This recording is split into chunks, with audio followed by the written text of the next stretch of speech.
అనుమతితో ఒక చిన్న విషయం చెప్పడానికి ఆలోచిస్తూ ఉన్నాం. ఇది ఆత్మాభిమానానికి సంబంధించిన విషయం చెప్తున్నాను. గత గవర్నమెంట్లో అవుతే అది మేము నోరెప్పుడైపోయాం. అందరి దృష్టిలోనే ఉంటాయి. అందరు సర్పంచులకి, అందరు ఎంపీటీసీలకి, అందరి మధ్యలోని ఉన్న అభిప్రాయమే ఒక అభిప్రాయం. ఏ అభిప్రాయం అంటే అది మనం తీర్మానం రూపంలో శాస్త్రంగా పోతున్నాం. ఏంటంటే మనం రామచంద్రపురం మండలం కోనసీమ జిల్లాలో కలపడం జరిగింది.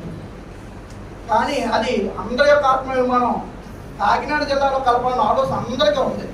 ఇక్కడ ఉన్న యావత్ మండలం యొక్క ప్రజల యొక్క అభిప్రాయం, ఇక్కడ ఉన్న సర్పంచులకి, ఎంపీటీసీలకి అందరికీ ఆ అభిప్రాయం ఉంది. దయచేసి ఈరోజు మన నియోజకవర్గం సంబంధించి కాజూరు మండలాన్ని కాకినాడ జిల్లాలో కలిపారు. నియోజకవర్గం యూనిట్గా తీసుకున్నారంటే కాజూరు మండలాన్ని కాకినాడ జిల్లాలో కలిపారు. అదేవిధంగా రామచంద్రపురం మండలం కూడా సౌలభ్యం కాకినాడ జిల్లాలో అవుతేనే బాగుంటుందన్న అభిప్రాయం.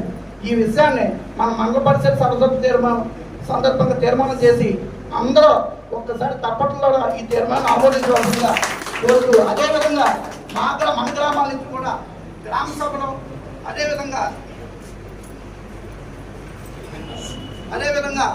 గ్రామ సభలో పంచాయతీ తీర్మానం ద్వారా కూడా ఆ తీర్మానాలన్నీ మన ఎంపీపీ గారి ఆధ్వర్యంలో మన సర్పంచులు, ఎంపీడీసీలు, గౌరవనీయులైన మన పెద్దలు భోజగారి ద్వారా, అదేవిధంగా కొత్తగా ఎన్నికైన మంత్రివర్యుల ద్వారా ఈ సహకారాన్ని ఈ గవర్నమెంట్ అన్న మన మండలాన్ని కాకినాడ జిల్లాలో కలపడం కోరుకుంటూ ఈ అవకాశం మీ అందరికీ నా నమస్కారం తెలియజేందుకు సెలవు.